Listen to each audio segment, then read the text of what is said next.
Hey ladies and gents, welcome back to my channel. Thank you for coming back. Today, ladies and gents, I'm bringing you a brand new review of the United States vs. Billie Holiday. United States vs. Billie Holiday was directed by Lee Daniels and stars Andra Day and Trevante Rhodes, and follows the story of Billie Holiday, played by Andra Day, and follows her throughout her early career as she's targeted by the FBI in an undercover black-led operation played by her eventual lover Trevante Rhodes, and how they try and use her song called Strange Fruit in order to discriminate against her and take her down. But before we get into this review, ladies and gentlemen, please remember to like, subscribe and comment, and if you're feeling extra generous, just to ding the little bell. And also, as always, scan these barcodes, go to links in the comments, or follow the names directly on the screens to follow my social medias. So, United States vs. Billie Holiday had so much potential behind it. It's an amazing true story that everyone should be aware of, and it's directed by Lee Daniels, who directed one of my favourite films, Precious. I know that it hasn't gone down as well as maybe fans like myself would like it to. It doesn't stop me and others from loving it, and I just love that film. And this is his first proper awards film he's made since Precious, and I was super excited. Unfortunately though, this film is overly written with strange technical decisions and unfortunately poor directing. But as always, I do like to start with the positives. Andra Day is amazing as Billie Holiday. Amazing. That surprise Golden Globe drama win was so deserved. I wouldn't be disappointed if she went on to win the Oscar. I don't think she will, if I'm being honest, but my god, is it the best thing in this film. She kills it. I couldn't believe that she wasn't an actress before this film, because oh my god, she is magnificent. She was just brilliant casting. Whoever cast her, I give you a round of applause, because she is the best thing in this film. And the final thing that I would like to touch upon that I appreciate this film, I'm a sucker for music being used in film. When I say that, I don't mean score, but songs being used in the background, old school jazzy music, like in gangster films, etc., etc. And some people love it, some people hate it. I'm a sucker for it, and I really appreciate it in this film. Apart from that, the United States Billie Holiday is as bad as you've heard. It is not good at all. And with the amount of talent that was behind it, I can't believe it ended up being as bad as it was. And I don't know whether it had to do with the pandemic, which made afterwards harder, because there is definitely problems with the editing, and I guess I'll just start with that first. This film is, well, I think the overwriting and the editing go hand in hand, because this film is too long, and its writing is so forced. It doesn't move at a nice pace, and I think they both go together hand in hand, because yes, it's overly written, but at the same time there are things that can be easily sorted out through editing with the writing. It doesn't excuse the bad writing because it's a bad screenplay. But for example, at the start of the film, you're presented to Billie Holiday through an interview. She does it with this older white lady who without even the white lady knowing is very racist in the way she speaks to her. And she's like, oh, you keep doing this stuff, keep getting yourself into trouble, young lady. And it's yeah, right, you didn't need to say that. That's just really just hammering into the audience what they already know. There are many more examples like it, but that's the main one that's the one I can think of, because I don't want to obviously spoil certain aspects of the film. I'd like to go from talking about the writing and editing together, just leaning exactly on the editing. What is with the transition in this film? Almost every scene, and whenever there's a montage or anything, just cross dissolve. It drives you insane. It hurt my eyes when watching it.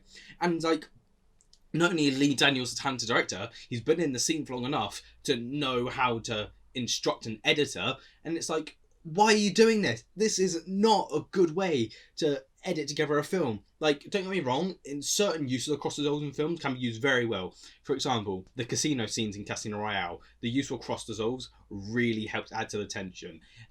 But in terms of this film, they just use it as a transition, and it looks horrible. And I'm just looking at the editor's IMDb. It was edited by Jay Rabinowitz, and he's edited Requiem for a Dream, 8 Mile, Ghost Dog, I'm Not There, Tree of Life, he edited, The Adjustment Bureau, and none of these films have stand out, oh my god, give this man an Oscar editing. But they're all very well edited films. I've got nothing wrong with editing at all. If I was reviewing any of those films, it would just be one of those things I wouldn't bring up because, the editing's just how it should be. I don't understand how putting Jay and Daniels together led to this. It's just weird, and I can only imagine that the reason this is either they edited this film during coronavirus, which I can imagine maybe made them both editing the film together over call, or maybe Jay was left to his own to edit more difficult, because I had the same issue with Tenet and they had to do the exact same thing. And sometimes not so good editing cannot be an issue, but with a film like this, which is 2 hours and 10 minutes long, when you're having to watch a constantly poorly edited film for a film that's 2 hours and 10 minutes, you do not want that. It is a painful watch. Next thing about the technicals that really stuck out to me that I want to point out, the lighting in this film is weird. Now, I'd like to point out by saying I'm no lighting expert. Like my videos are mainly lit by a window that's just conveniently put right there and it brings in natural light. But when you're watching a professional film, I think it's fair to say that you do expect it to be better than what you could do personally, because when you're watching a film, you've either paid for it or you're using it through a streaming service that you've paid for. Not only that though, but it's taking 2 hours and 10 minutes of your life away, and you want it to be as good as it possibly can be. But the lighting in this film is so overexposed. For example, there are lots of scenes where they'll be in a small apartment all together and they'll have a light and it'll give off that orange glow.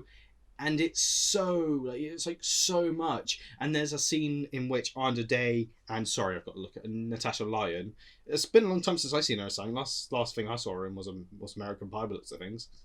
Apparently she was in Adastra and Uncut Gems. Oh, okay. This is the last thing where I noticed she was in, so clearly, man, I don't know how I missed her, but there's a scene where her and Andra Day are walking along a park, and the sun's beaming at them, and it's so bright and whoa, we get it, it's meant to be sunny, turn it down a bit, Jesus. The score for this film was composed by Chris Bowers, and he composed the score for Green Book. Now, I don't like Green Book. Eventually I'll talk about it on this channel, but I really don't like Green Book. I think it's one of the worst Best Picture winners out there.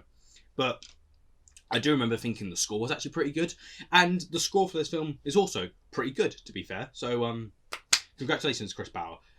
And through no fault of his own, obviously, but the score is so overbearing in this film that there'll be a dramatic scene, and I get music really helps with dramatic scene, I'm not against it at all, but it will just come in so all sudden and so loud, and it's Jesus, it's not organic, it's not used in a very good way.